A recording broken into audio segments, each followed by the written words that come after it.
Boa tarde.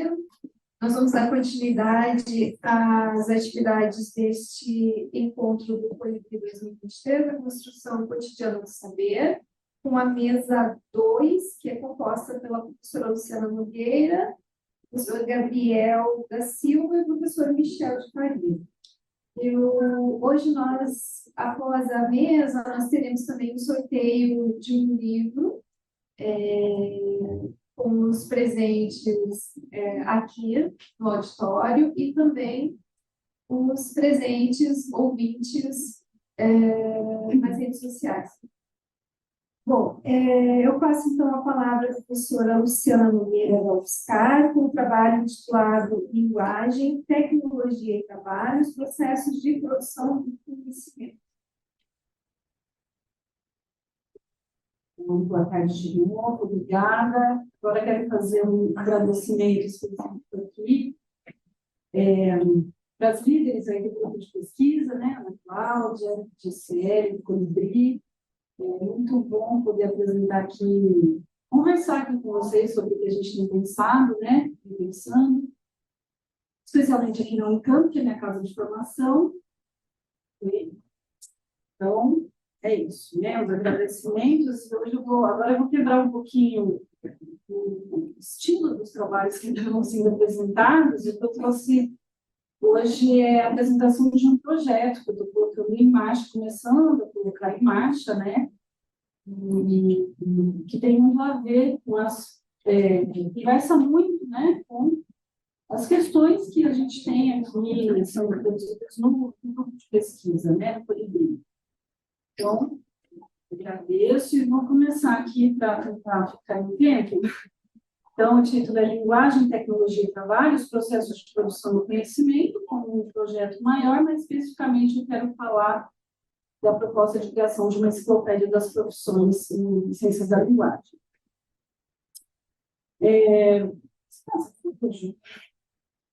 Está aqui uma citação da ENI, que me inspirou, eu comecei a escrever esse projeto, né? Uma colaboração forte, inclusive, da colega que está aqui do meu lado, Gisele. Então, a gente vem pensando algumas questões juntas também, é muito crítico, né? E essas parcerias aí vão se convivendo, né? Então, a Eni diz, as novas tecnologias de linguagem representam uma possibilidade de reorganização do trabalho intelectual e do trabalho de interpretação. E elas são, como muitos outros, recursos do futuro.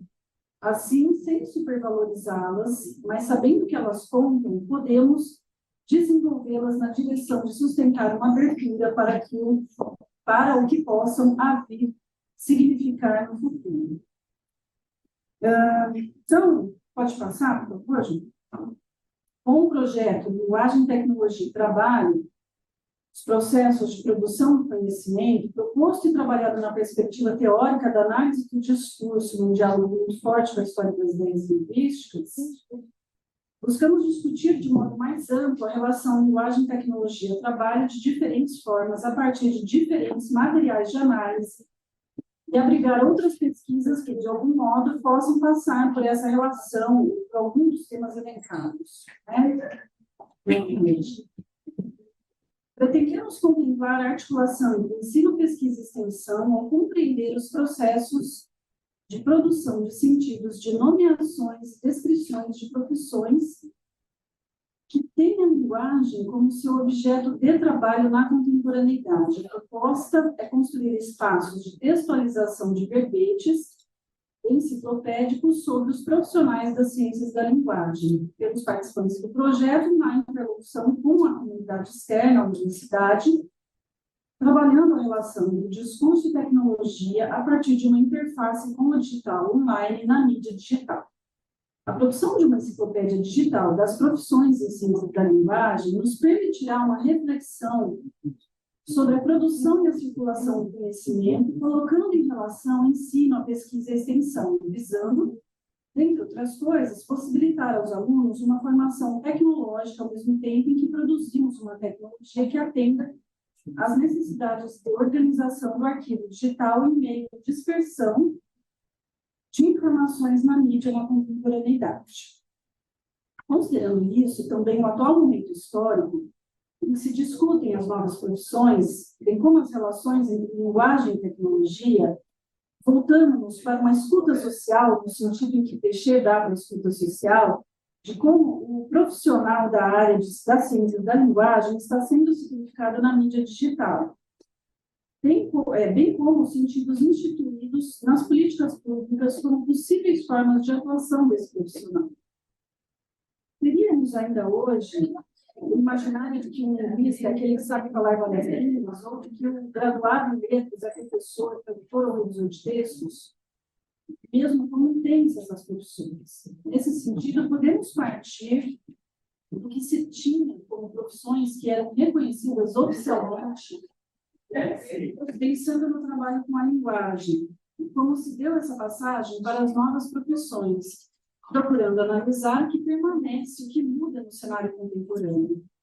Pensamos na relevância política e social que um trabalho de pesquisa em torno dessa questão pode ter, a partir de uma perspectiva discursiva que leva em conta o funcionamento da ideologia nas práticas discursivas.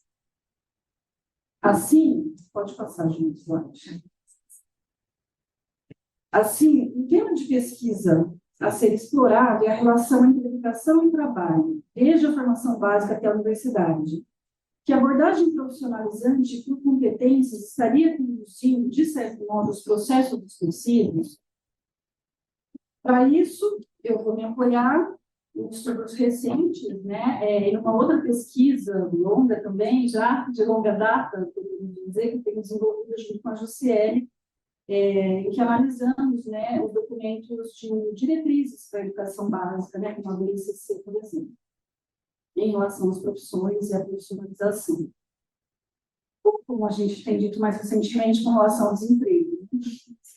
Esta pesquisa faz parte dos estudos que temos desenvolvido, então, nos últimos anos, também sobre a constituição, as relações de trabalho e a constituição do sujeito autoempreendedor na contemporaneidade. Cabe salientar que as políticas públicas de ensino, por sua vez, as políticas linguísticas hoje, em lugar de promover condições materiais para a formação dos jovens, estão se voltando cada vez mais para uma capacitação da mão de obra para o mercado de trabalho, impulsionada pela inovação tecnológica. Nosso propósito inicial é de trabalhar sobre as profissões conforme a classificação proposta atualmente pela CBO, não sei se vocês conhecem, a Classificação Brasileira de Ocupações.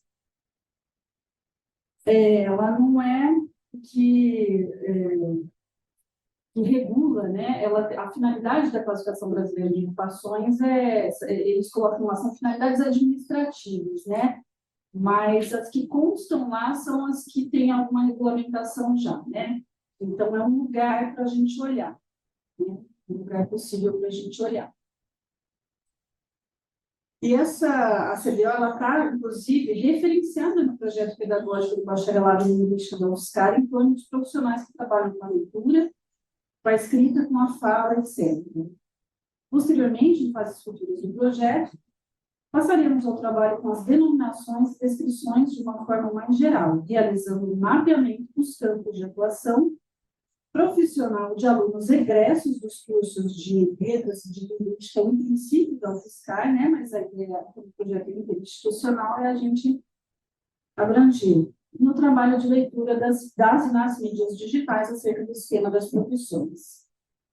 Considerando essa questão de pesquisa, visamos com esse projeto estabelecer, então, um plano de trabalho que pegue o ensino, a pesquisa e a extensão, que busque compreender as possíveis relações entre linguagem e tecnologia, uma vez que a questão das tecnologias, ou novas tecnologias, tem sido evidenciada como uma necessidade dos campos de atuação profissional hoje. Então, a proposta tem como finalidade produzir um objeto tecnológico, ou seja, uma enciclopédia das profissões em ciências da linguagem, sustentado em uma dimensão teórica de compreensão dos modos como os sentidos de tecnologia estão determinando as relações de trabalho, bem como o trabalho do profissional do campo das ciências da linguagem. Posso passar? Então, a proposta basicamente é essa, Alguns desdobramentos, nós consideramos que, apesar das tecnologias digitais Acho que você passou a mais. Estarem cada vez mais presentes no nosso cotidiano sociocultural, trabalho de leitura e de escrita no computador e na internet, considerando aí a Web 2.0 e 3.0 especialmente, ainda é um desafio a ser enfrentado pela comunidade acadêmica diante do abismo que separa diferentes campos das ciências humanas e da linguagem dos campos das ciências exatas e da natureza. O discurso midiático no espaço digital tem em sua base uma memória metálica, conforme definida por Orland, né? A memória das máquinas, determinada pela repetição técnica de certos sentidos, em especial os relacionados com as ciências naturais exatas, que circulam de maneira seriada, produzindo efeitos de serem uma verdade incontestável na sociedade. Na internet, com a mídia digital em funcionamento, temos uma profusão de informações, uma demanda, um gesto de leitura no coletivo, que tragam à cena o processo de produção do conhecimento e os campos de atuação dos profissionais formados, seja na cultura literária, seja na cultura científica, produzindo deslocamento de sentidos no imaginário de que um profissional X só atua no campo X, Y, Z, descrito como possibilidade. Nos baseamos aqui na discussão feita por Peixê sobre o trabalho da divisão social da leitura, né? Por aqui. É sobre esse ponto que se destaca a relevância do desenvolvimento dessa pesquisa como objeto de produzir uma enciclopédia das profissões, propiciando condições materiais digitais de constituição de um espaço de leituras do arquivo no coletivo e pelo coletivo. Em termos teóricos, e que podem ser trabalhados no campo do ensino, pensando a relação ciência e extensão, estamos mobilizando metodologias filiadas à análise do discurso, na busca por inscrever essas metodologias nas novas práticas discursivas contemporâneas. Trata-se de um projeto de trabalho que toma a mediatização como um acontecimento histórico e discursivo e leva em conta as possíveis práticas de mediação editorial, como o trabalho proposto de editoria na Wikipédia, por exemplo, chegando a estabelecer um produto que é a enciclopédia digital das profissões. Isso nos permite entender acerca da constituição, da formulação, da circulação dos discursos, conforme a Orland, na contemporaneidade, e aqui especificamente os discursos sobre as profissões em torno da linguagem tomada como objeto ali, né? Direto. Eu fico oscilando entre ciência da linguagem e linguagem direta justamente por causa de como abrange esse campo das profissões, né? E aí colocar ciências da linguagem ali restringe, né? A enciclopédia das profissões em ciências da linguagem pode se construir enquanto um arquivo de textos sobre as profissões em circulação nas mídias digitais. Isso tem interesse bastante amplo, se levamos em conta, sobretudo, que há uma demanda social, que hoje os jovens pesquisam muito na internet sobre o que fazer em termos de trabalho, de profissão, investigam sobre qual a faixa salarial de uma profissão, etc. Justifica-se, assim, o desenvolvimento desse projeto como parte de uma política de investimento qualitativo na formação de jovens e futuros profissionais no campo das ciências da linguagem, voltados para a compreensão do funcionamento da linguagem nos processos de significação e na constituição dos sujeitos em suas relações. O projeto tem também uma relevância por propor um caráter de formação, de prática técnica e também de circulação do saber na internet.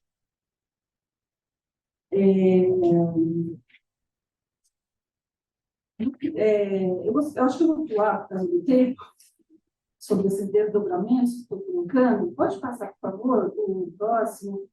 E no que diz respeito a alguns apontamentos, né, sobre o trabalho teórico, na pesquisa que estamos entendendo, interessa, então, compreender como tecnologia e mídia estão sendo significadas na sociedade na atualidade, por diferentes denominações, tais como novas tecnologias, inovação tecnológica, tecnologias de linguagem,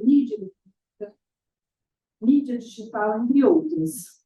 O gesto de nomear significa em relação às diferentes condições de produção, aos outros modos de circulação do conhecimento, e dessa forma consideramos fundamental também participarmos das discussões teóricas sobre o processo de produção de tecnologia em diferentes momentos da história, de outras formações sociais e da cultura de um modo geral. Sobre o modo como a tecnologia tem sido significada na atualidade, eu trago uma afirmação de Mariane, 2018. Ela diz: com a valorização da discursividade do tecnológico, silencia-se a gosto do tecnocrata ou político, ou seja, a presença da divisão dos sentidos nos processos de produção e o fato de que, qualquer que seja a tecnologia, ela é feita de linguagem por sujeitos ideologicamente interpelados.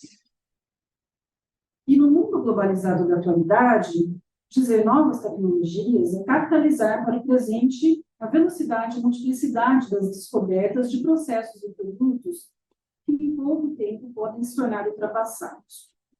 A Betânia, né, Mariana, em seu texto, problematizando a questão das denominadas novas tecnologias na contemporaneidade, parte de uma discussão, né, de uma formulação do OCU, né, do P8, que é a edição que eu tenho, que coloca que no mundo, nessa era moderna, nós vivenciamos 3 revoluções tecnolinguísticas, das quais resultaram, então, a produção de diferentes tecnologias, né? Então, eu também trabalho com essa perspectiva, né? Trabalho do OCU. É importante ainda trabalhar essas evidências de sentidos do que é tecnologia, já que a profusão de sentidos em relação ao digital se sustenta fundamentalmente no campo das ciências naturais exatas. Para fins deste projeto, pretendemos mostrar como, pelas ciências da linguagem, por meio da análise do discurso, podemos trabalhar e contribuir com o estudo da tecnologia digital, no caso, para pensar e compreender o funcionamento do discurso em diferentes maturidades discursivas e em diferentes espaços de circulação dos discursos. Se considerarmos as tecnologias historicamente, veremos como elas constituem artefatos que surgem de demandas sociais, Teixeira vai falar em demanda comanda, né? E que transformam, afetam a relação do homem com a natureza e com a máquina, e isso produz efeitos, certamente, na relação dos e entre os sujeitos. Temos, então, novas formas de significar, de produção de sentidos, no que tange as relações do sujeito com ele próprio e com a sociedade. Consequentemente, com o conhecimento e a forma como este é produzido e acessado e registrado, né, para retomar. Devemos lembrar que vivemos numa sociedade de conhecimento e de informação, conforme a Irlândia em 2014. Trabalhamos, portanto, a noção de tecnologia de uma maneira ampla em sua conjuntura histórica e social, discutindo a relação da tecnologia com a produção do conhecimento sobre a linguagem, a própria linguagem e suas manifestações como formas de tecnologia e também os efeitos e limites das novas tecnologias na constituição de objetos de saber e ensino, pensando aí as profissões dos que trabalham sobre a linguagem, né? Para ir finalizando, compreendemos que o conhecimento em seu processo de produção é determinado por efeitos de continuidade, os quais se deslocam no processo de constituição do objeto de interpretação pela posição do sujeito analista na leitura da história. Conforme Irlande, 2007, o sujeito é sempre levado por injunção a interpretar. Na particularidade da posição do sujeito analista, este se constitui em uma posição sujeito determinado em redes de filiações do sentido do saber na história. É por essa posição sujeito que ele interpreta, assim, construindo horizontes de retrospecção e de projeção. As profissões no campo da ciência da linguagem nos remetem a diferentes condições de produção do conhecimento linguístico na sociedade, na história. Segundo o Wu, a copresença não é apagada quando o estudioso medieval fala da união dos antigos, pois o fato de existirem antigos não significa que a ciência possa ela mesma ser qualificada como antiga. Fecha aspas. Na espessura temporal do horizonte de retrospecção, de projeção, é possível que se trabalhar com a história do conhecimento linguístico pelo fato de esse saber ter a historicidade como constitutiva e potencializada pela copresença de conhecimentos. Finalizo essa retomada teórica, né, citando o Wu ainda. Apagar a copresença supõe uma ruptura na estrutura do horizonte de retrospecção, ou seja, um estatuto diferente para certos conhecimentos que recaem sobre todos. Se certos conhecimentos tornam-se antigos, é porque todos, no fim, são carregados de historicidade. Pode passar, eu tenho que concluir, aí eu trouxe, pode passar, por favor, junto comigo, os objetivos da pesquisa, mas acho que eu já deixei eles ditos, de alguma forma, pode passar, concluir. Só passando aí, são amostras, né, de como aparece essa questão, então, na classificação brasileira de ocupações, das classificações, né, profissões, pode passar, por favor, pode passar mais um pouquinho. Pode passar, ainda é do projeto pedagógico lá da UFSCar, que traz essa, né, só uma pontuação no final mesmo sobre os verbetes. Então, a gente vai propor que, junto a cada verbete, na medida do possível, possamos fazer uma composição com material audiovisual, que seria um relato breve, né, ou mais de profissionais que já atuam nessas profissões que estamos apresentando, e eles falariam sobre sua atuação mesmo na profissão. Nos materiais verbais da enciclopédia, em que a gente apresenta cada verbete, podemos trabalhar com as denominações oficiais da classificação brasileira de ocupações e com os discursos nas mídias digitais sobre as profissões, além dos relatos dos profissionais, né? Finalizando, então, por fim, pulando aqui mais um pouquinho, considerando os objetivos do projeto, que é o de possibilitar aos alunos uma formação tecnológica, ao mesmo tempo produzir uma tecnologia que atenda às necessidades de organização do arquivo digital, em meio à dispersão de informações na mídia, diante das novas demandas sociais que nos levam a pensar na empregabilidade, entre aspas, aí, isso nos coloca diante de uma responsabilidade ética e política para retomar aí uma advertência do Peixe, né? Com a crítica aos textos, tanto ficcionais quanto os não ficcionais, em circulação na sociedade, que nos permite colocar em questão a circulação e os seus efeitos nessas condições de produção sociohistóricas. Eu finalizo só, eu esqueci de fazer menção, mas altamente inspirado em dois projetos de enciclopédia que a gente tem, que é a da cidade, aqui da Unicamp da BEURB, né, coordenada pelo Diniz Pereira Irlande, e a esse dia, né? E esse dia da Betânia Mariani, do LAS, laboratório aqui do sujeito, da Federal Fluminense, tem essa enciclopédia audiovisual aí, então estou me amparando aí nesses trabalhos. Né? Obrigada. Obrigada, Luciana. Agora eu passo a palavra ao Gabriel Galdino da Silva, da UFSCar, com o trabalho Uma Análise Discursiva de Perfis Profissionais e Profissionais sobre Escrita Criativa no Instagram. Estou um pouco nervoso na minha primeira fala, na segunda fala, né, no evento acadêmico. O nosso projeto é um projeto de iniciação científica com a Luciana. O título, Uma Análise Discursiva de Perfis Profissionais e Profissionais sobre Escrita Criativa no Instagram, vem para tentar articular alguns conceitos da obra do Michel Pechet com a leitura da Irlande, e a gente, ao mesmo tempo, tenta estabelecer uma relação então, com a história das ideias linguísticas, né, em Bauru, a Irlande, a professora Ana Ribeiro, né, presente, para tentar ver, então, como a gente consegue aplicar e tentar ver funcionalidade do Instagram, entendendo essa relação de trabalho, linguagem, tecnologia digital.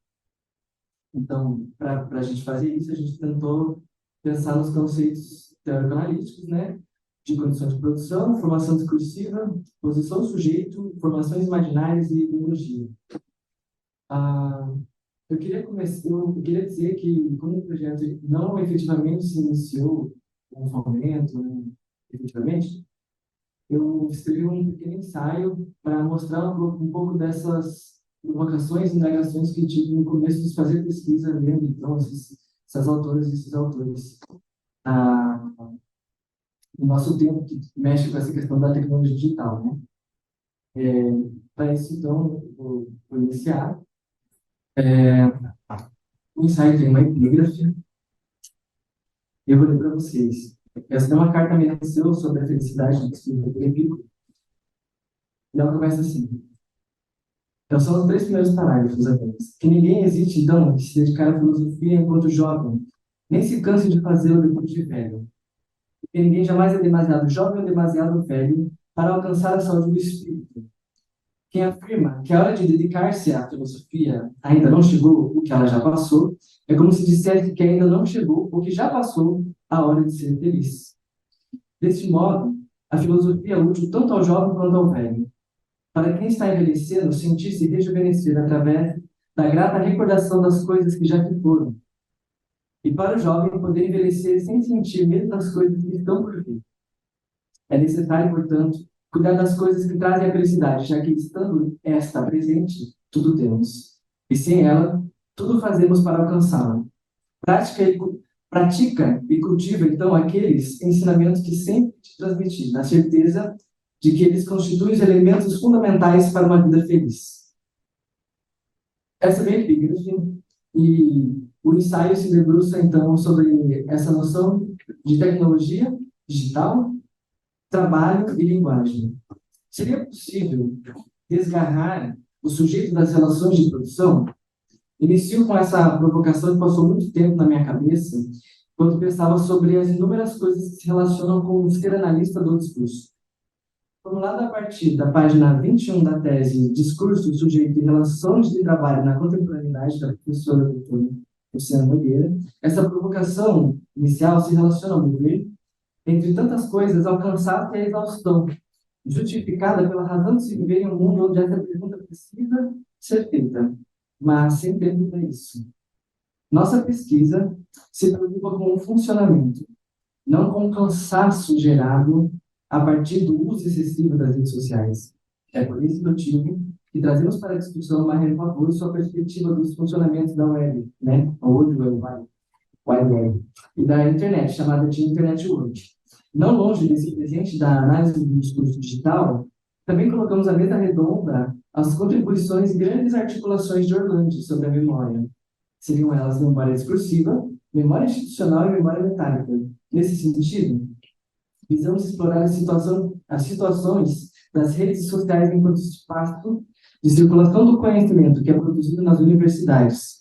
Conhecimento é esse voltado para uma indústria específica, então, a indústria da escrita. O aplicativo, denominado comumente como rede social Instagram, é o espaço na web que será tomado para análise nessa pesquisa.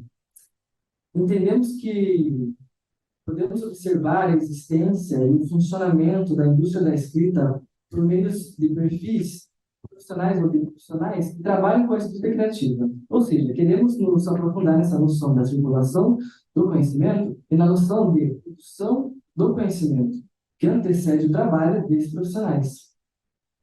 Dessa forma, levantamos as seguintes questões.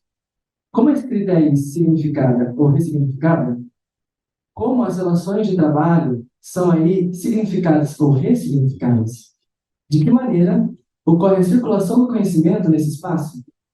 Como se dá o imbricamento entre tecnologia digital, trabalho e linguagem? É engraçado pensar o cotidiano pela perspectiva da HIL.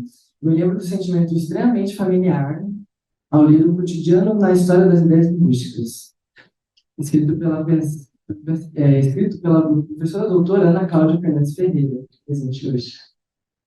E o quão pulsante foi ser presenteado pelo pensamento da professora, tanto no corpo quanto na alma. Não é pelo simples presente que retoma uma ideia dos processos de constituição, divisão e hierarquização de uma certa entidade a partir de agora. Passamos uma breve digressão, então, em torno ao passado medieval do Ocidente, para retomar uma antiga relação de produção no momento de criação das universidades. Se nos atentarmos ao passado, como nos indica Giovanni Reale, veremos como é curiosamente instituída ao longo dos séculos uma imagem da entidade universidade. Basta nos virarmos em direção ao século XIII, por exemplo, período que era orientada por um corpo de clérigos a partir das técnicas escolásticas cristãs e ordenadas pela metodologia de ensino, trívio, quadrívio, hoje a gente conhece como humanas exatas, né? Esse pensamento, inclusive, está bem presente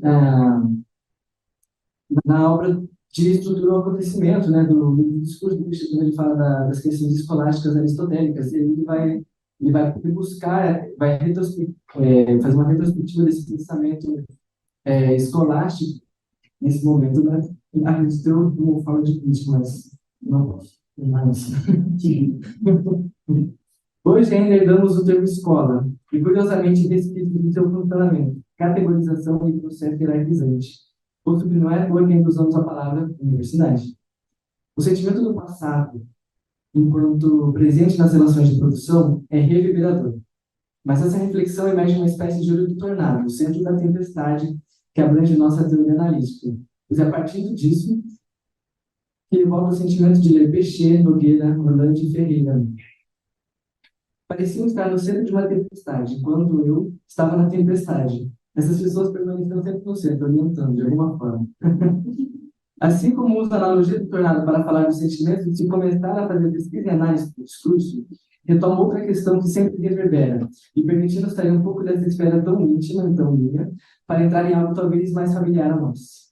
Talvez até mais cotidiana. Não estou afirmando, não. Vejamos uma noção que sempre está implicitamente colocada, e às vezes explicitamente, né, nessa noção da falta. Então, no mundo de hoje, a falta poderia estar relacionada à busca.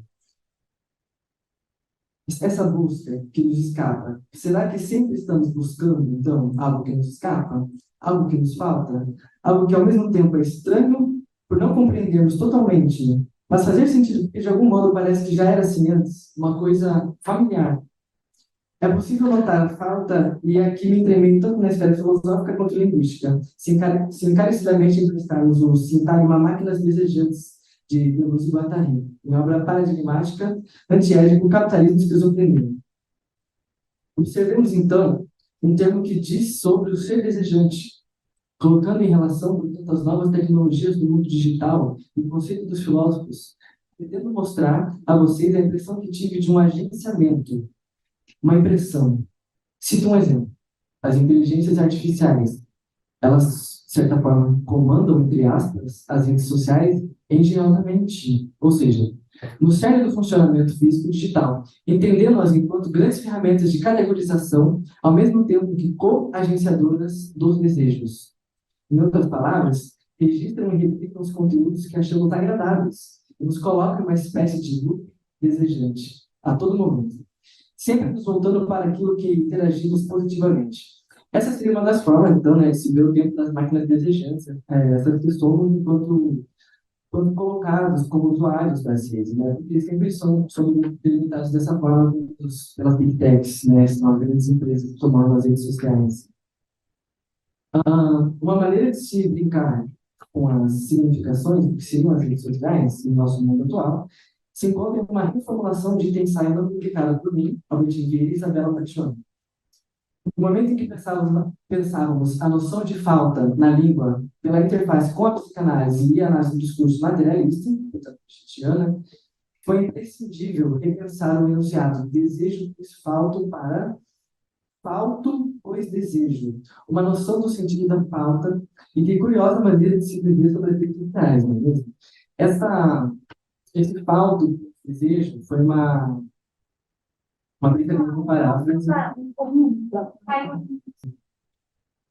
Essa noção de falta pois desejo, ela vem para a gente brincar um pouco, né, esse atravessamento psicanalítico que o Peixê dá na sua obra, né?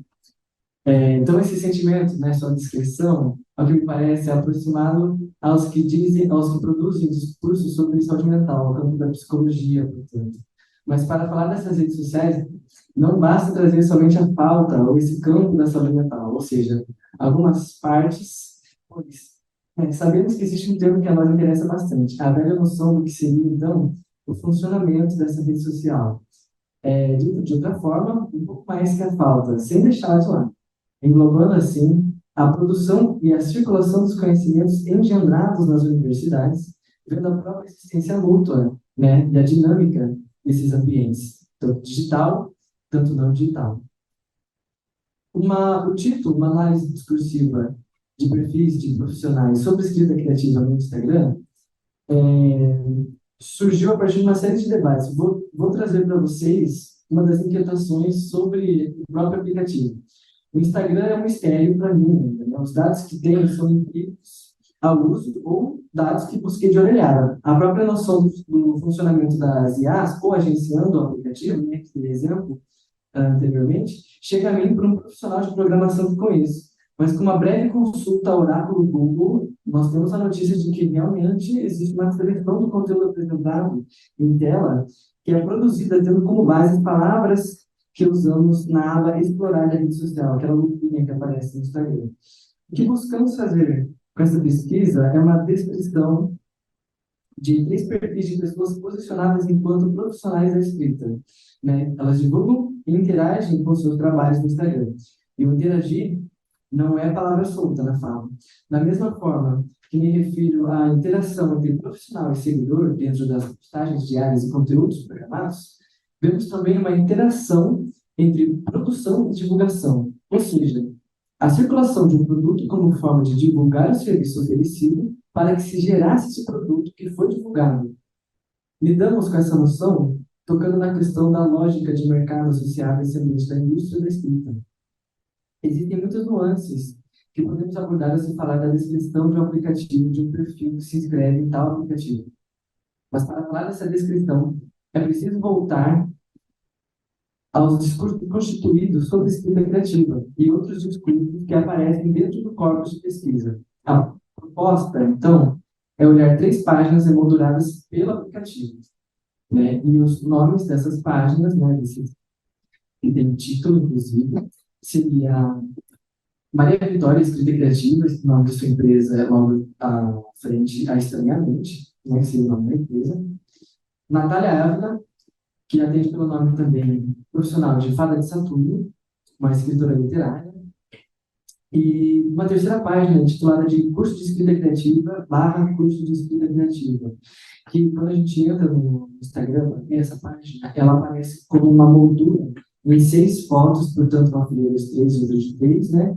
Com uma propaganda falando assim, desconto para curso de escrita criativa. E aí só tem um link que você pega e acessa uma outra página que vai explicar os motivos de você ter que fazer um curso de escrita criativa, enquanto profissional da escrita que você é. Enfim, em contraponto, então, a essas 3 páginas, nós temos um 4º objeto para análise, uma página fora do aplicativo, criada, inclusive, pela empresa, né, que se intitula Começar a usar Instagram para empresas. Essa vai ser uma forma da gente ver exclusivamente como é dito sobre a empresa Instagram, para a gente ver, então, essa relação de como é esse funcionamento propriamente, né, das profissionais. Para dar um sentido de fim, em última instância, mas não menos importante, faça uma viagem para reencontrar as importantes imagens que tem no projeto. Essas imagens se tornam familiares, de certa forma, em cada teia na vida, os cruzamentos entre cruzamentos da vida. Peixeira, nós aqui hoje, confluímos em direção aos sentidos de estrutura ou acontecimento. Essas dispersões, como eu discuti com vocês nessa mesa, parecem soar com o agora do passado e a presença do futuro. E é com esse olhar que se precisa se aventurar. Para falar de algo que me é desconhecido, preciso me aventurar. Mas a questão do mundo atual é justamente essa. A sensação que temos é que em todo momento lidamos com alguma coisa muito familiar e ao mesmo tempo muito distante. As tecnologias digitais, né, o próprio celular, a inteligência artificial, nos aproximam do sentido que essas coisas têm em nossas vidas. Parece que sempre foi assim, ao mesmo tempo que reclamamos o tempo todo que simplesmente não, o fato de existir mudança é cansativo. Como se aventurar se tudo está mudando muito rápido? A cada momento, uma nova atualização, uma suposta novidade, uma suposta inovação. Parece ser esse o sentimento que temos. A cada dia que passa, somos bombardeados pela onda de notícias que vêm de lugares longínquos. A cada semana que passa, um novo debate para nos tornarmos especialistas.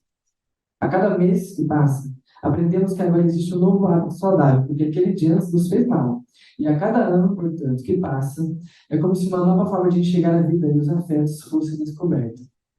Quando será que iremos, de fato, então, nos aventurar? Esse é o encerramento do meu ensaio. Gostaria de agradecer, então, a oportunidade de trazer essas questões sobre o projeto de iniciação científica, né, uma análise discursiva dos profissionais sobre escrita criativa no Instagram, que faz parte do projeto apresentado pela professora hoje, Luciana Nogueira. A gente pretende contribuir de alguma forma para o campo e sempre continuar fomentando essas discussões, né? Muito obrigado pela atenção.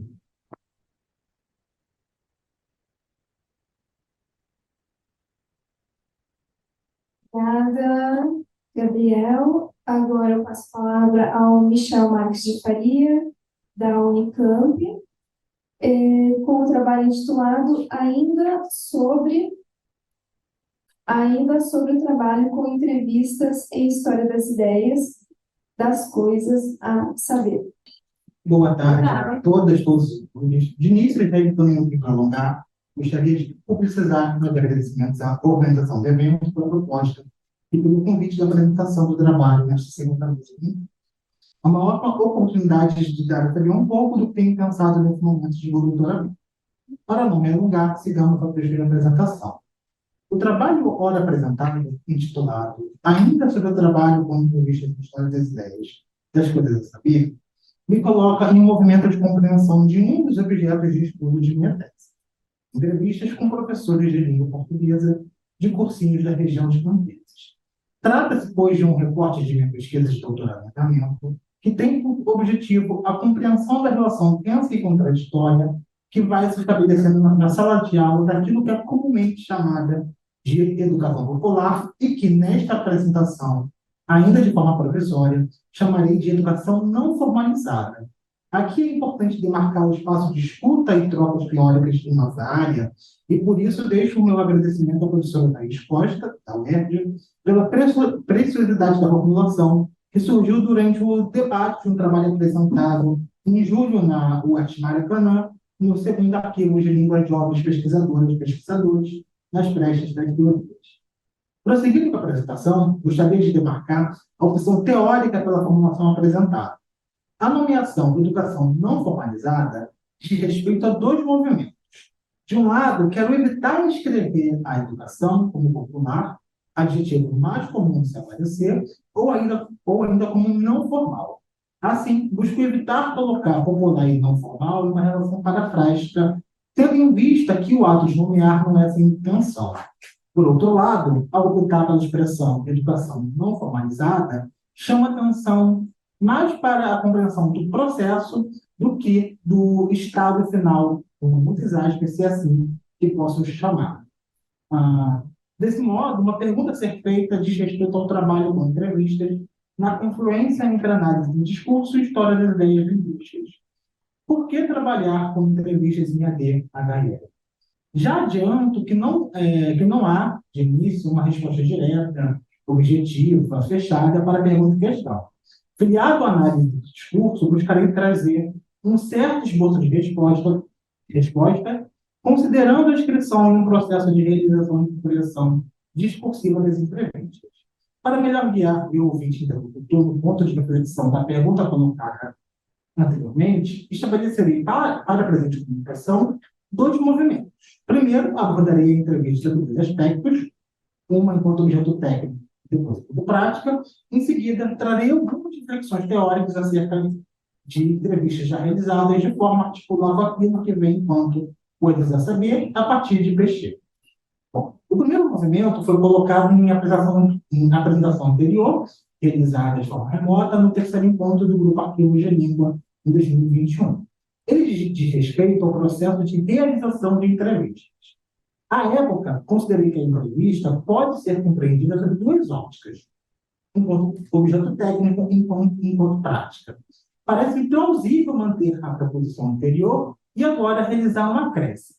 A compreensão da entrevista enquanto objeto técnico vem na esteira da filiação a uma perspectiva discursiva da história das ideias linguísticas, e aí essa expressão está no texto maravilhoso da Ana Cláudia, publicado em 2018 no livro especial da Fragmento, que recomendo a leitura. E deslocando, né? Então, tratar de objeto técnico, eu desloco também aquilo que ocorre em um texto, em 2008, na revista Língua e Estudantes Linguísticos, escreve: ao tratar sobre aquilo que denomina enquanto objeto técnico, o autor o faz no âmbito da compreensão das listas de palavras, dicionários, enciclopédias enquanto objeto. Importante dizer que, ao trazer a questão, já o faço com um certo deslocamento para pensar sobre outros prédios. De outro modo, é importante ter em mente que, para o autor francês, o objeto técnico consiste em, entre outros aspectos, pode passar, e aí está a situação aí, um objeto material dotado de uma utilidade própria que pode ser reutilizado totalmente ou em parte para a construção de objetos técnicos. Mais adiante, o autor também indica que o objeto técnico, pode passar, existe não somente no espaço público, como o próprio discurso, mas no espaço reificado dos objetos. Ele é, em si mesmo, uma entidade autônoma, suscetível de outras utilizações ou de uma conservação de forma, quando o contexto muda. Dito de outro modo, os objetos técnicos são aqueles que, possuindo uma temporalidade própria, podem servir a outros usos ou ainda a construção de outros objetos técnicos. Ao deslocar aquilo que seu volume escreve, eu faço com a proposição de que também seja possível compreender a entrevista no funcionamento de um objeto técnico, na medida em que ela, tendo sua temporalidade própria, funciona enquanto uma, e aí eu cito o que o autor falou há pouco, né, entidade autônoma, suscetível de outras utilizações, ou de uma conservação de forma quando o contexto muda. Em função da filiação materialista do presente trabalho, sinto-me impedido a realizar duas observações para assim deslocar e não cairmos no empirismo ou no salto voluntarista. De largada, a entrevista enquanto objeto técnico é realizada sob certas condições de produção. Isso acho que é o único deslocamento. Um texto para condições de produção e não estão numa relação de sinonímia e, portanto, a entrevista é atravessada, perpassada por diferentes posições e formações ideológicas.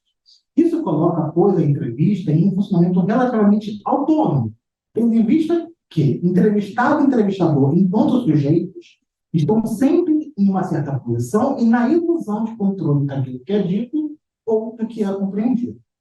Outro sim, a entrevista enquanto objeto técnico se coloca como um profícuo espaço para a constituição de um arquivo dos moldes pechetianos, ou seja, campos de documentos pertinentes e disponíveis sobre uma questão. Uma definição ampla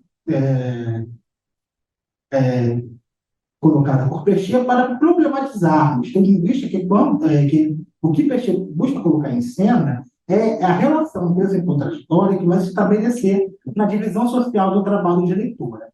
De um lado, aqueles que possuem por direito à leitura, de outro, aos que nem isso têm, na medida em que os seus direitos são interditados.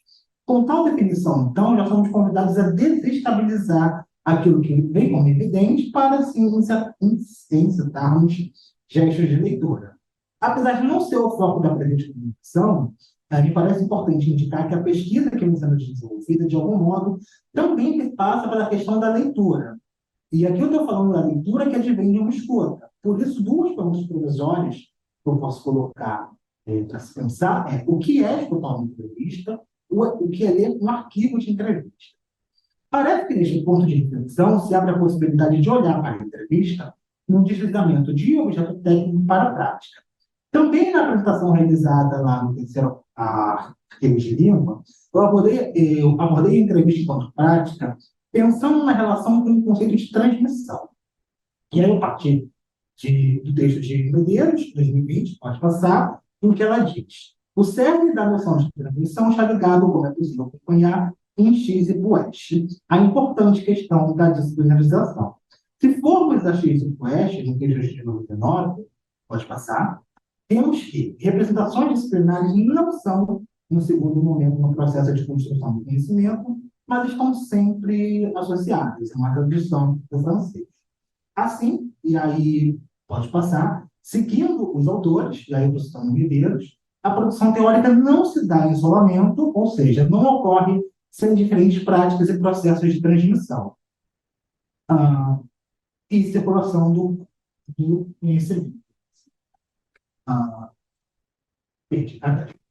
É por meio da transmissão que vejo a possibilidade de pensar essas entrevistas enquanto prática, na medida em que é capaz de funcionar a transmissão. Nesse sentido, eu consigo considerar que, cito, e aí pode passar, O escopo da transmissão não se atém somente a instrumentos linguísticos, mas se abre para teorias, para práticas, para lugares de produção de conhecimento.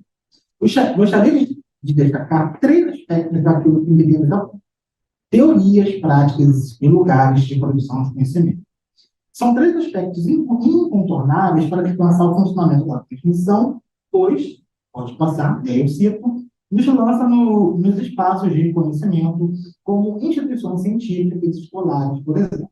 Abre, pois, para lugares que elaboram a transmissão, e aí se inclui ainda as relações entre pesquisas e pesquisadores de bem nas redes de pesquisa. No caso específico do presente projeto, ao se colocar no labor da entrevista com professores de língua portuguesa na educação não formalizada, o objetivo é olhar para atravessamentos teóricos e compreender a prática não tomada como voluntarista, fruto da ação de um sujeito dono de si, mas, de um modo diferente, a prática enquanto gesto simbólico, na medida em que nela, em uma leitura auxiliana, temos a luta ideológica e política. Em outras palavras, a prática para o certo acima de tudo, a prática da luta de classes, aí, uma tradução em francês. Assim, ao propor tomar como objeto de análise entrevistas com professores de língua portuguesa de cursos da região de Campinas, busco colocar em cena um espaço de formação não apenas escolar, poderia dizer talvez pedagógico, mas, sobretudo, político. Lembrando daquilo que escreve Paia em sua dissertação de mestrado. Pode passar. Para contextualizar... eu não coloquei, desculpa, gente.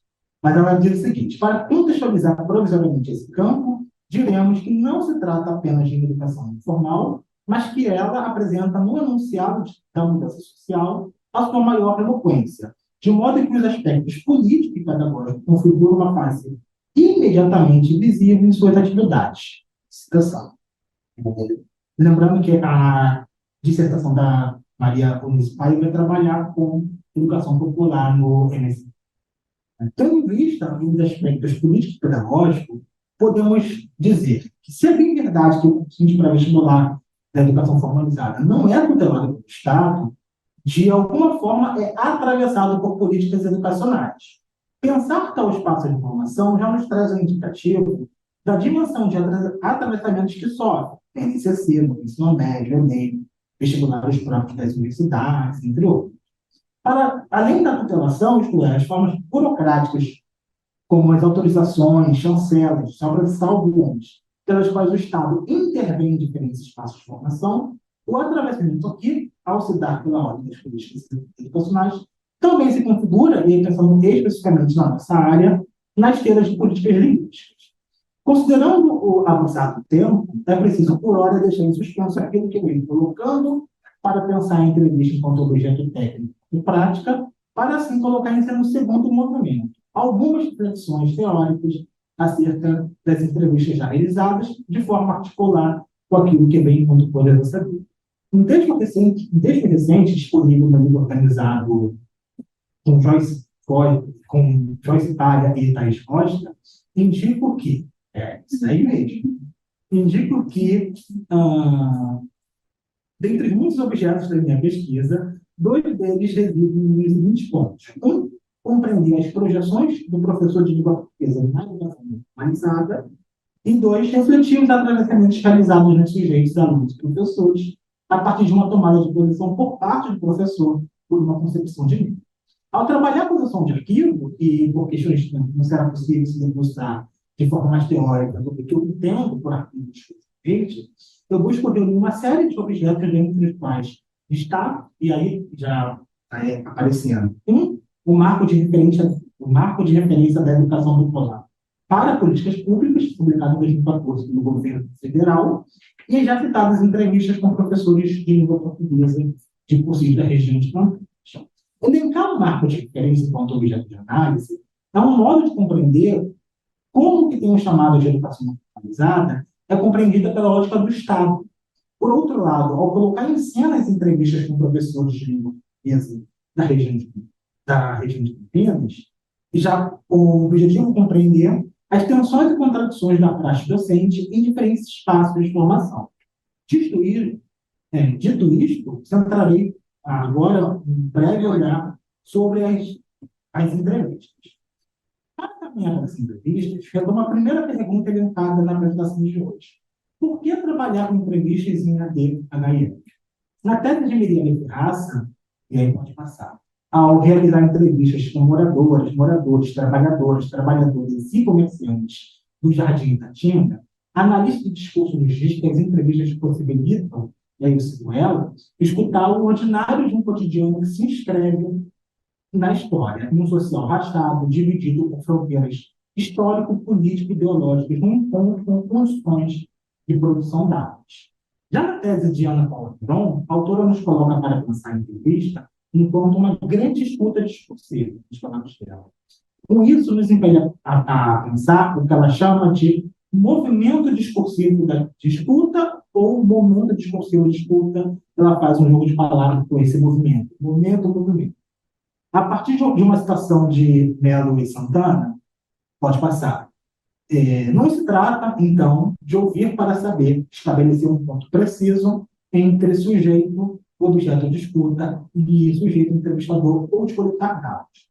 Trata-se antes de tentar compreender o funcionamento de discursos, a atualização de memória, acontecimentos que irrompem e por isso mesmo produzem deslocamentos sobre as identificações de quem se dispõe a escutar.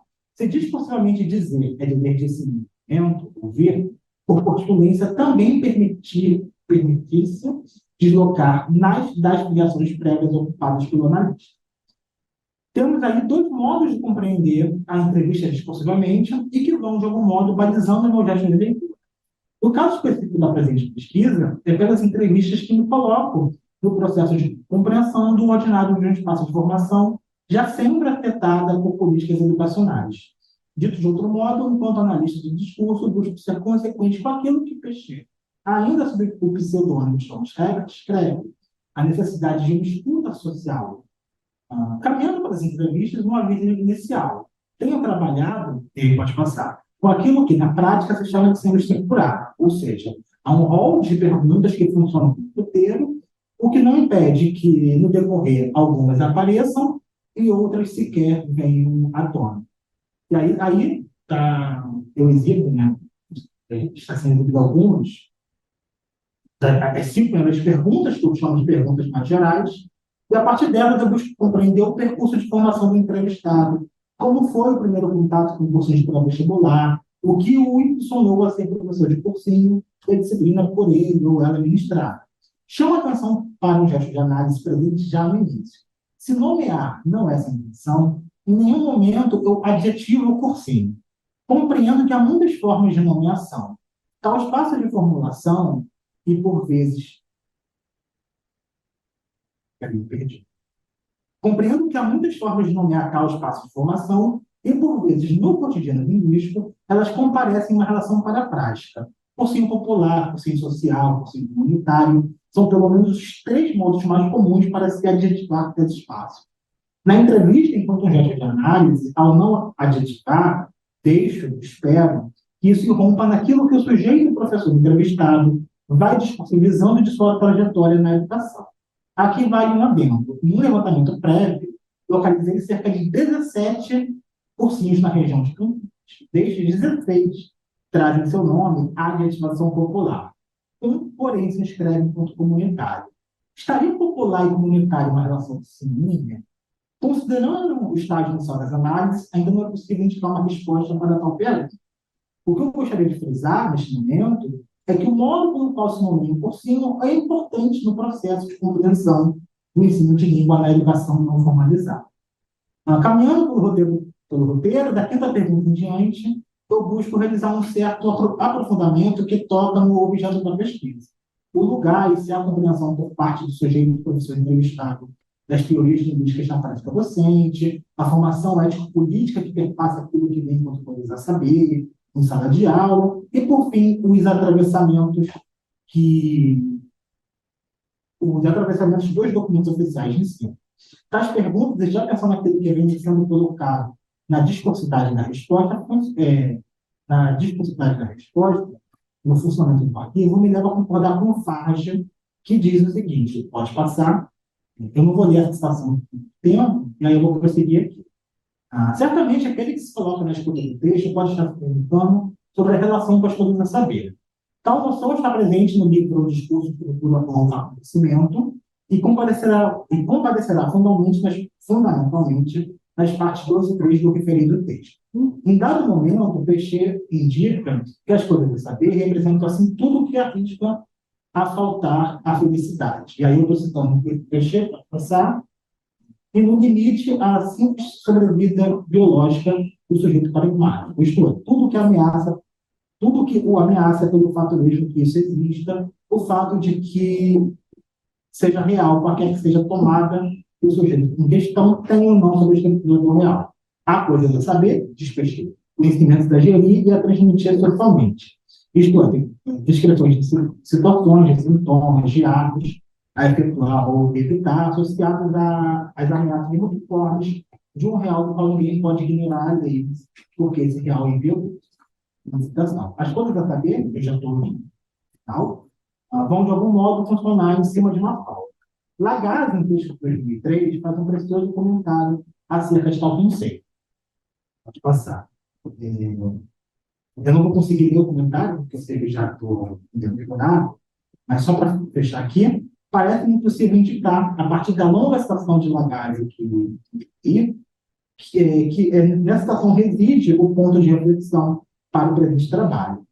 Considerando a questão das coisas a saber, é preciso ter em vista que há saberes que existem produzindo efeitos. De algum modo, as entrevistas buscam compreender como tais saberes afetam, atravessam, perpassam a sala de aula, afetando sujeitos, alunos e professores.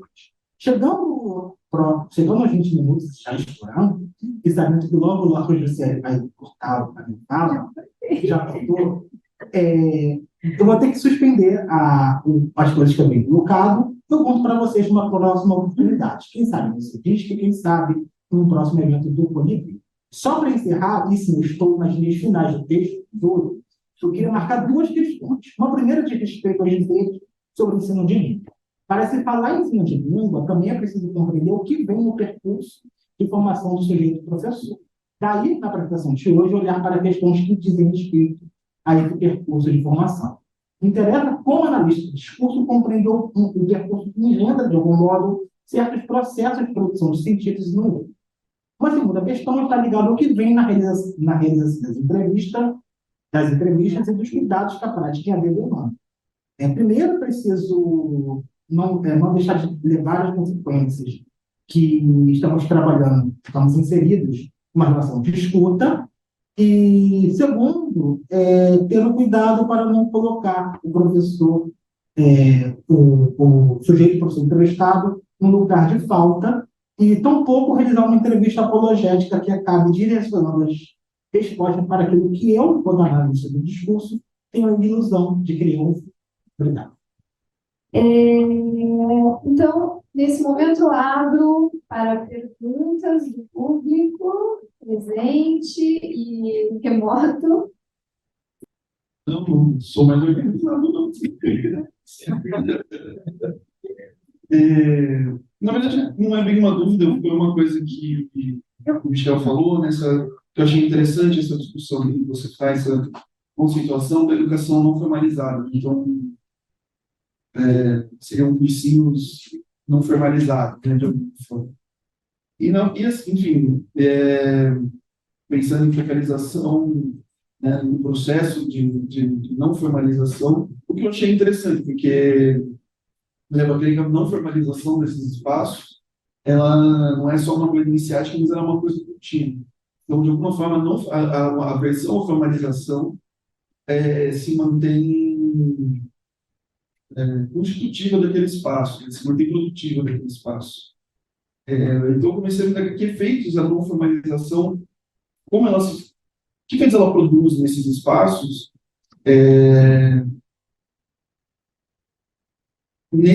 como processualidade mesmo, né?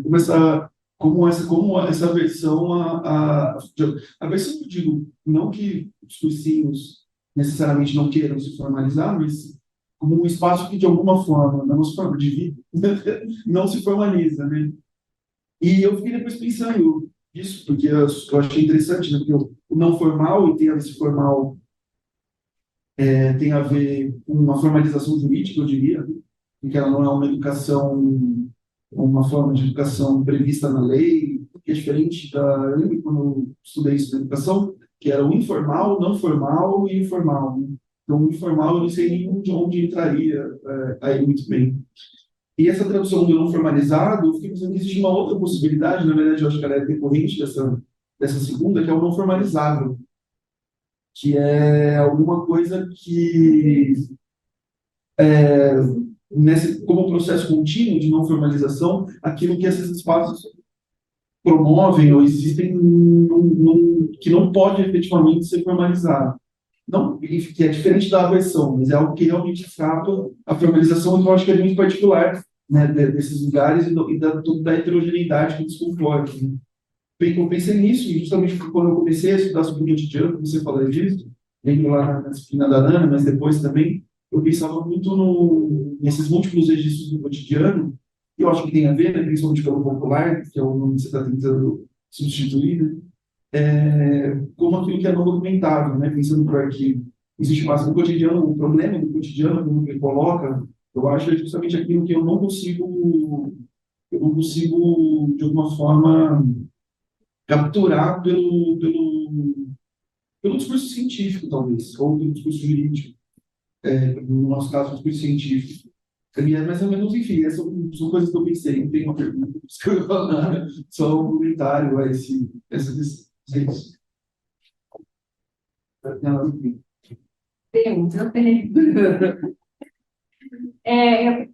Eu fui fazendo do trás para frente do papel que eu li. Quando chegou na fala do Michel, já não tinha mais lugar para escrever, mas achei. Então, eu vou começar comentando da Lu, e é isso, também na forma de comentários, vamos ver. Até tem pergunta, mas não sei se vai ser o caso de fazer. Então, eu gostei muito de ouvir, né, você falar então, sobre o projeto, como que, né, ele está sendo delineado, né, várias questões aqui, você falando dessa questão da tecnologia e linguagem, científico, tecnologia e mídia. Tem coisa que eu escrevi que depois no embaixo, não sei se você tem, tá? Inclusive, que eu faço uma análise da palavra tecnologia. Sim, né? Isso está no texto, e depois tem um outro que está no capítulo de livros, que aí é mais difícil, mas eu te passo também, né? E daí, então, eu gostei muito de ver essa questão, que ela é muito importante. É isso. Eu queria ouvir você falar um pouquinho mais sobre como é que, na história das redes linguísticas, é possível, esse modo que a gente trabalha no Brasil, não é? É possível pensar a relação de linguagem e tecnologia de uma maneira muito produtiva. Então, você tem a questão das revoluções tecnolinguísticas, que é aquilo que a gente, no mais evidente fora do nosso campo de estudos, que a escrita é uma tecnologia. Não se pensa muito em escrita é uma tecnologia, né? Então, só quando se fala um pouquinho sobre é uma tecnologia, mas quer dizer, esse sentido mais moderno de tecnologia vai apagando, né? Então, eu preciso falar um pouco disso, né? Daí, sobre como é que vai ser construída essa enciclopédia, né? Em Cipro. Não, eu vou ter que criar. Você não tem, eu só estou começando. Entendi. Vai te convidar. Bem. E aí eu fiquei pensando no seguinte, você tinha falado, né? Então, desse material da CBO, aí alguma coisa que eu perdi que não lembro, que é o relato de funcionário. Então, ou seja, vai ser um trabalho a partir dessa perspectiva discursiva que vai, né, dar uma delineamento, uma forma para que essa enciclopédica. Aí também, se quiser falar um pouquinho mais, é meio que vamos continuar conversando. E aí, agora, para o Gabriel. Então, Gabriel, gostei muito também de ouvir um pouquinho do seu ensaio, né, projeto, falar um pouco sobre o projeto. E quando você falou dessa coisa de ensaio, eu lembrei que desse capítulo que eu analisei na texto da Irlande, ela tem um comecinho ali que fala sobre ensaio. O linguista, no final, eu acho que o linguista não deve ter medo de escrever, se não ensaios, alguma coisa assim. E daí, por isso que eu coloquei ali na verdade, eu coloquei esboço de um ensaio, porque Ótimo. ela entendeu tão bem aquilo, se aquilo era um ensaio, o meu era um esboço de um ensaio. Né? Então, eu falei assim, Deus, olha a Cláudia, né? Porque realmente é uma coisa que estava sendo feita. Mas eu acho que é isso, né? Às vezes a gente fala assim, ai, não tem ainda uma coisa fechada, mas eu tenho algo a dizer sobre isso e é importante fazer esse ensaio, né? E estar aqui, apresentar. Então, eu gostei muito de ouvir você, né?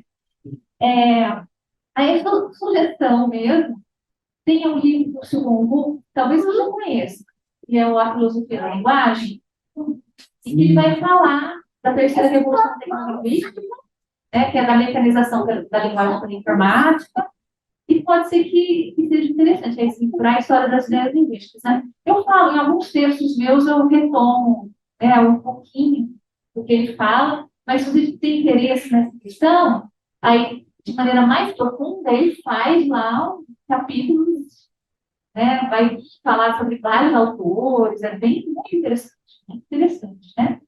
Na verdade, eu fiquei curiosa, a gente vai ter que editar o vídeo para ele permanecer no YouTube, né? Mas eu fiquei curiosa, eu queria ouvir um pouquinho mais do que você falar, na verdade, eu queria ouvir você falar sobre o que você estava, impacto, né, que você queria trazer, estava pensando, na sua fala junto com a imagem da Nina Simone sem a voz dela, né? O vídeo da Nina Simone sem a voz dela. Eu achei interessante, fiquei pensando muito em como as tecnologias hoje funcionam.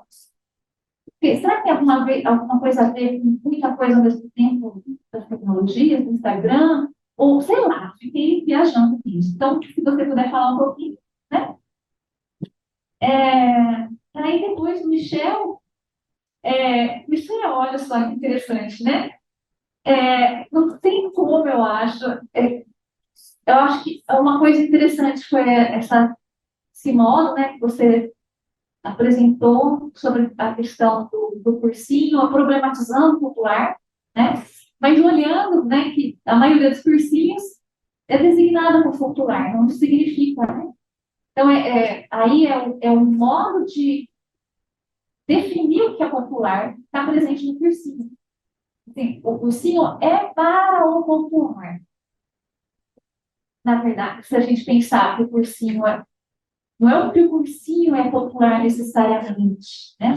Mas, enfim, tirando o popular, tem o diminutivo INho, que é interessante, que aí o INho pode ser, não, tem um sentido popular, mas tem outro sentido, que é cursinho, vestibular, o objetivo, sei das contas, é sempre esse diminutivo. E aí é um outro tipo de análise, não necessariamente para a sua tese. Mas me chamou a atenção. E é um cursinho diminutivo, né? Lá no século XIX eram esses anos preparatórios, cursos, não sei se chamava cursinho, mas eram cursos para os anos preparatórios. Quando que chegou esse INho, né? Bom, enfim, estava viajando também. A questão sobre as práticas, sobre o objeto técnico, né? E a prática. E você já fez esse deslocamento, né? Pensando no objeto técnico em relação às condições de produção, não é contexto, é condições de produção. E tem uma coisa que, quando eu leio o Hu, né, e leio outros autores, o técnico, eu acho que por causa dessa criação, mesmo na área do discurso, o técnico é sempre político. É sempre político. É claro que o Hu, ele não vai focar no e até em algum momento ele vai fazer uma diferença entre razões práticas, na verdade, práticas e razões políticas, agora eu estou lembrando. Como é que essa tecnologia, né, da gramática do dicionário tinha uma razão prática e depois vai ter uma razão política, e essa razão política, que é da Constituição dos Estados Nacionais, é que está lá ligada ao processo de intensificação da gramatização massiva das línguas do mundo. E aí eu sempre pensei, bom, mas antes também era era política. Só que era um outro tipo de política. É diferente dessa da Constituição dos Estados Nacionais, né? Então, aí, pensando essa questão do objeto técnico, faz muito sentido pensar o que é na ordem do técnico mesmo. Como é que o técnico, eu estou pensando de novo no segundo, pensando na escrita. Como é que é a razão gráfica da escrita que vai dar a possibilidade de se voltar sobre o texto escrito e produzir um saber metalinguístico que vai levar a gramática e ao dicionário. Então, isso é da ordem do técnico. A questão é que isso não está isolado. Porque o que faz com que seja possível fazer isso é necessariamente uma razão política. Não é assim, estou com vontade de ler esse texto. Né? Então, tem nas condições de produção, né, que você mostra bem. Então, eu acho que, assim, mesmo com sugestão, eu acredito que você já deve ter pensado nisso, né? Talvez, não sei, depois falar um pouco mais dessa relação do técnico com o político. Né? Fiquei pensando nisso. E, claro, né, daí eu lembro do Peixê, quando ele fala das práticas técnicas e das práticas científicas. Então, tem muita coisa aí para fora. Não precisa ser para essa tese, né? Porque eu sou orientadora, né? Não precisa ser para essa tese, né? Pode ser para algumas pessoas para um outro trabalho depois da tese. Não precisa ser para. Porque, assim, para mim é essa tese, né? Então, eu acho que é isso. Eu tenho de comentário, né? E agradeço muito ouvir vocês. Fiquei pensando em muitas coisas, mas eu acho que não dá, né? A gente faz só um pouco do bem. Não sei se alguém mais quer fazer alguma. Eu gostaria, mas alguém fazer breves comentários, assim, muito rápidos mesmo. Da Luciana, eu só vou retomar a fala da Ana, só para enfatizar, ratificar essa questão que precisa pensar a tecnologia da escrita. E aí, ela traz isso com muita força no texto, principalmente no discurso e texto, ela retoma essa questão, né? Até quando eu vou falar da tecnologia de linguagem, essa fala da Emília, mesmo, para pensar a tecnologia da escrita não só nessa perspectiva da invenção da escrita, mas dentro de toda a escrita cotidiano hoje, né, na cidade, no espaço, e no digital também. Então, eu achei que essa entrada na tecnologia da escrita, ela é sensacional, assim, super importante, e fiquei curiosa. A novidade hoje da apresentação para mim foi o ensino, né? É a novidade, ela me apresentou isso, eu não conhecia. O projeto eu conhecia já. Essa novidade. E do Gabriel, assim, eu fiquei também com essa questão da escrita, né? Como eu fiquei encantada quando você chegou nessa questão da indústria da escrita. Acho que isso, sim, foi. Você deu um salto ali, como as relações de trabalho são significadas aí, e pega justamente o objeto escrita criativa e como aquela questão que a gente estava falando da circulação, né? Como dentro dessa formação social, neoliberal, os sentidos de uma forma de conhecimento que a gente tem hoje, programas de pós-graduação de pesquisa sobre escrita criativa, toda uma discussão, eles se apropriam e capitalizam, né? Monetizam e escrevem em outra ordem, né? Porque, nossa, parece que o tempo todo isso se repete, se tornou insuportável. Eu notei várias questõezinhas que eu passei para eu achei assim, nossa, sensacional, muito legal. E criativa. E, Michel, gostei muito do seu trabalho, acho que a entrada com entrevistas da educação popular é espetacular, o retorno da pesquisa da Marionice, né, Paier, também fiquei muito tocada por retornar, né, nessas questões. E eu fiquei pensando, muito próximo do que a Ana tinha falado, até tinha anotado aqui, eu só complementei, em relação a essa questão da razão gráfica, até da nova razão do mundo, né, como isso se retorna, né, nessa apropriação, uma discursividade neoliberal, da própria educação popular, de outras formas de educação, como se isso afeta já a, a forma da educação popular, ou mesmo a maneira dos entrevistados significarem a educação popular, ou comunitária, como eles adjetivam lá, né, essas análises como eles significam essa, essa educação. E depois, quando você falou em educação não formalizada, eu fiquei pensando em como você vai discursivizar, teorizar esse não formalizado. E quando você traz a definição de objeto técnico, tem um determinado pacote do Orhu, tem um determinado momento em que ele vai falar dessa conservação da forma. Então, o formalizado tem essa questão da forma, né? E se a gente pegar uma perspectiva da análise de discurso, quando ele vai trabalhar com a noção de forma, ela vai falar da forma abstrata, da forma empírica, da forma material.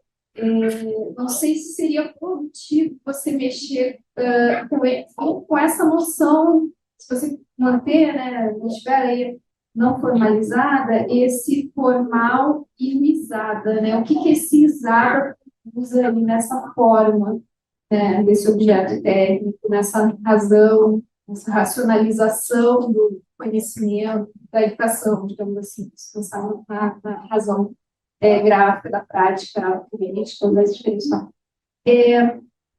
Eu fiquei pensando muito na terminologia que a gente trabalha na HIL, da institucionalização, né? Porque é uma educação não institucionalizada no âmbito do Estado, talvez, dentro desse aparelho do Estado ideológico, dentro desse sistema, dentro dessas...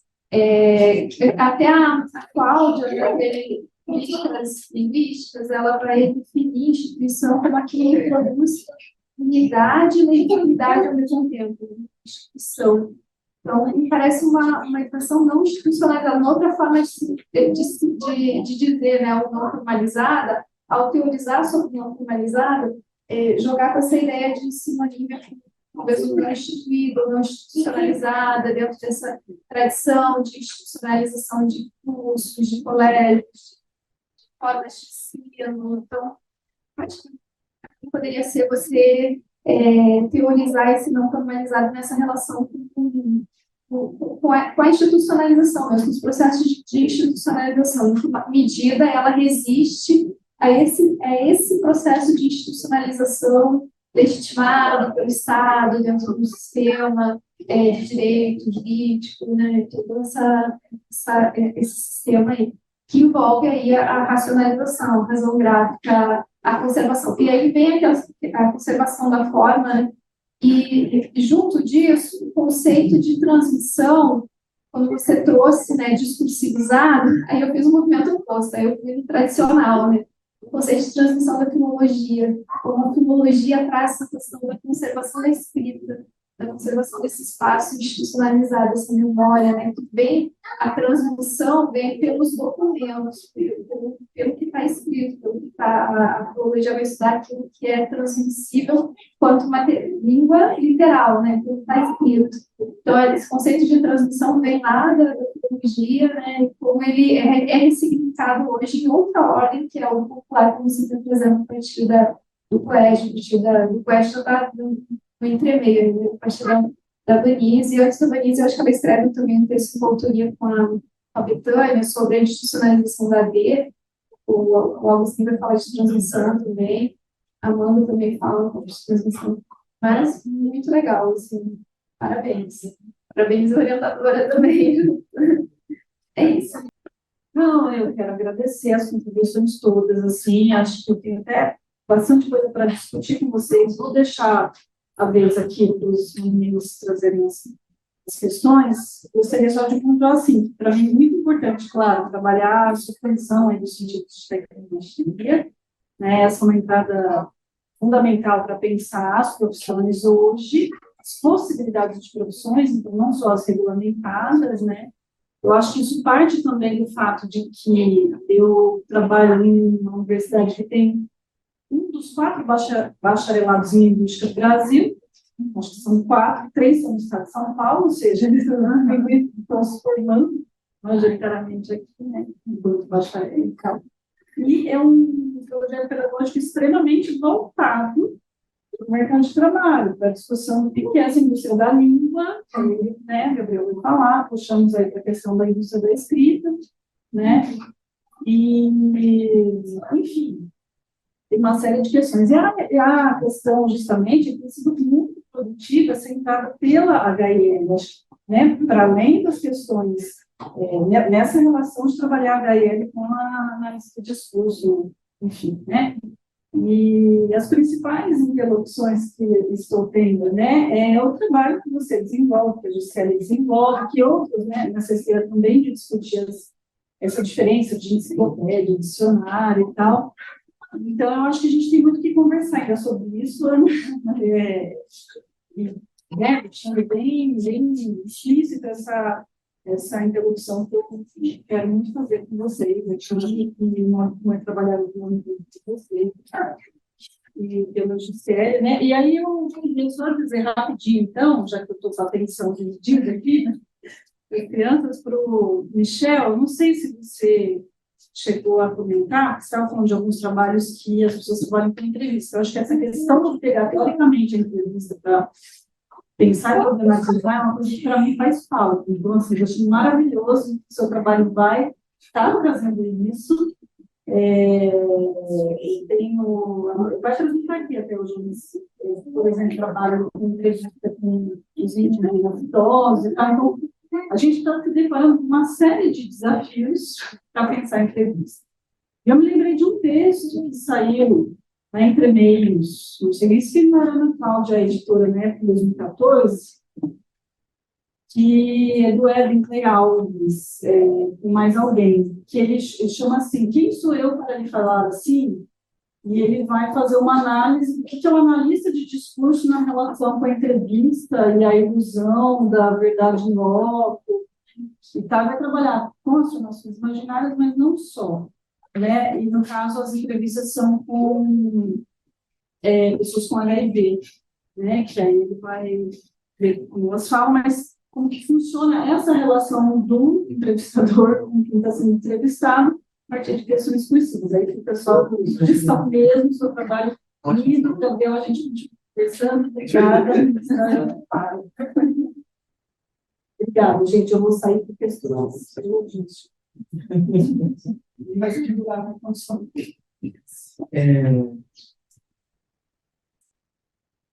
Cara, eu gostei bastante do que você falou.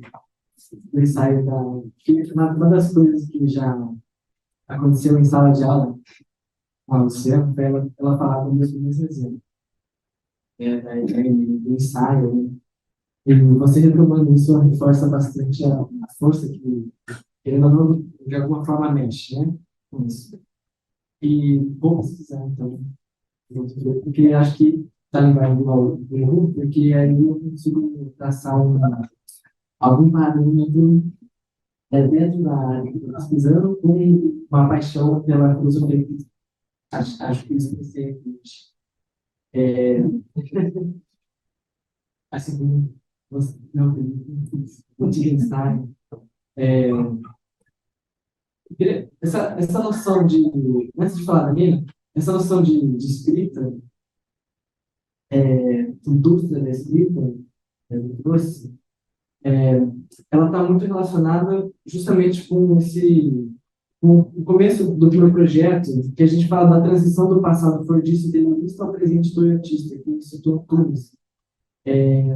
Quando o Harvey fala dessa acumulação flexível, né, que existe esse confronto com o Fordismo na flexibilidade dos processos de trabalho, dos mercados de trabalho, dos produtos e padrões de consumo.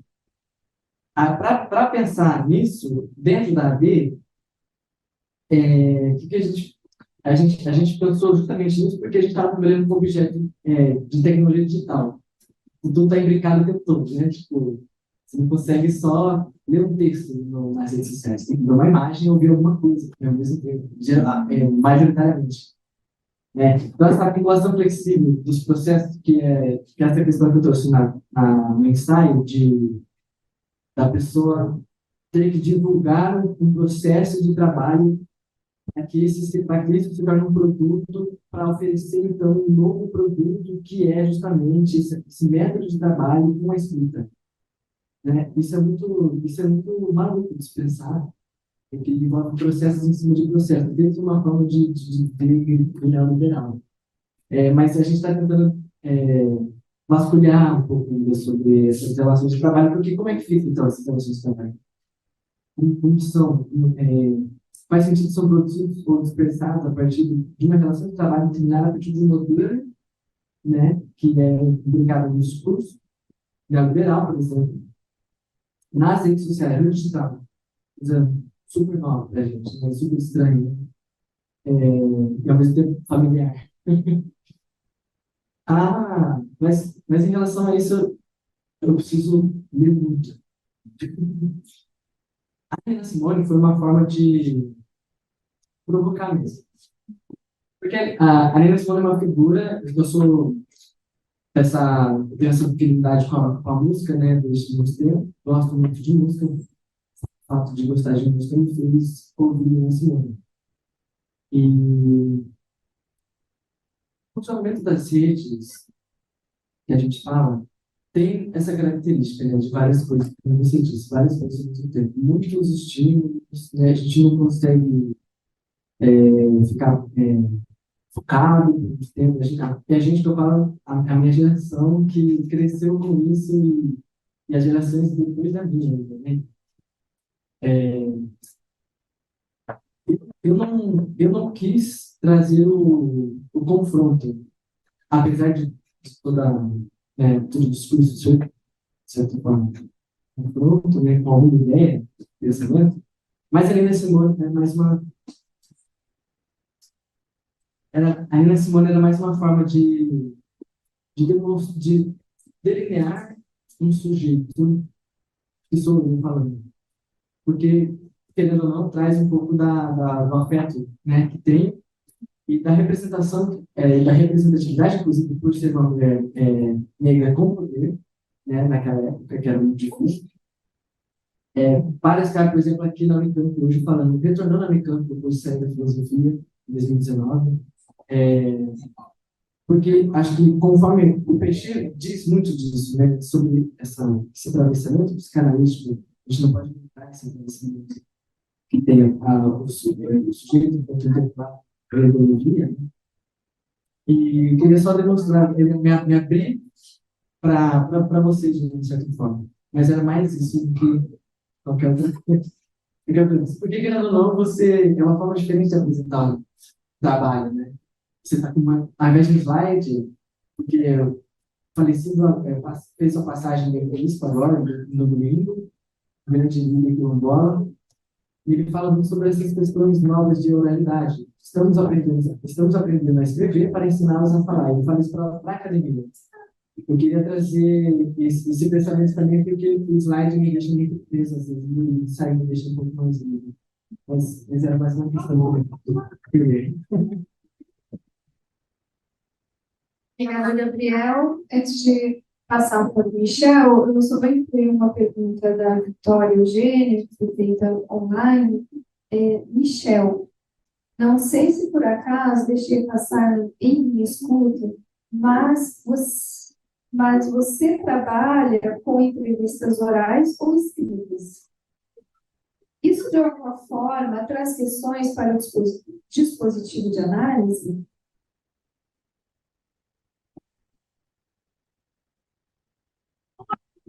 Obrigado pelas perguntas, pelos comentários. Eu vou começar por uma Vitória, que é um pouco mais objetiva. Eu acho que o que eu de fato não falei nessa apresentação, é que passar. Mas eu trabalho com entrevistas que são feitas de forma orais, então são feitas pelo Google Meet, e depois eu faço a transcrição para análise.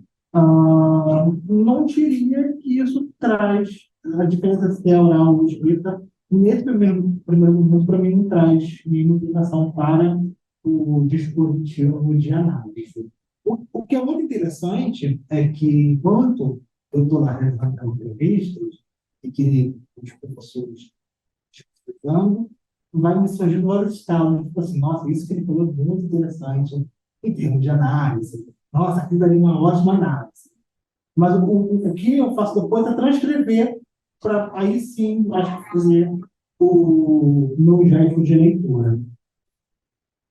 Com relação às perguntas, perguntas de relações Carlos, pelo Filipe, pela Ana, pela Luciana, pela Luciene, quase minha banca, né? Agradeço todas as implicações. Eu vou me focar mais na questão do não formal, porque isso surgiu, na verdade, de um problema que eu estava tendo em falar educação popular, que alguém levantava, tá, mas e a não formal, e a comunitária, e a social? Eu lembro que quando eu estava escrevendo o projeto de em conversa com a minha, ela me questionou esse não formal, que ela falou assim, olha, mas se a gente olhar bem, tem professor, tem aluno, tem cadeira, o que falta, então, para ela virar uma formal, né? Só falta, então, o carimbo do MEC? Então, foi uma questão que me trouxe. Depois, e aí já em outras conversas, até mesmo com a Ana, veio a questão dessas diferentes formas de nomear. Popular, comunitária, social, e que eu acho que aí tem uma relação, e aí é uma hipótese. Eu nem sei se eu vou conseguir explorar na tese, a esta tese, mas é uma hipótese que talvez a questão da nomeação tenha uma relação forte com o espaço em que esse cursinho ocorre. Só para a título de exemplificação, em Campinas, grande parte dos cursinhos ocorrem em escolas da rede estadual. Então, uma parceria, um ou outro tem uma sede própria. No Rio, a gente já tem um movimento contrário. E aí, no Rio, é onde faz isso mais. A gente tem cursinhos que ocorrem na rede, em escolas da rede estadual, que normalmente são os cursinhos do CEDERJ, que é financiado pelo governo do Estado. Temos os cursinhos comunitários, esses normalmente ocorrem em igrejas. E eu já vi também a nomenclatura popular, eu conheço um só, assim, de cabeça agora, que acho que tem meio que uma sede própria.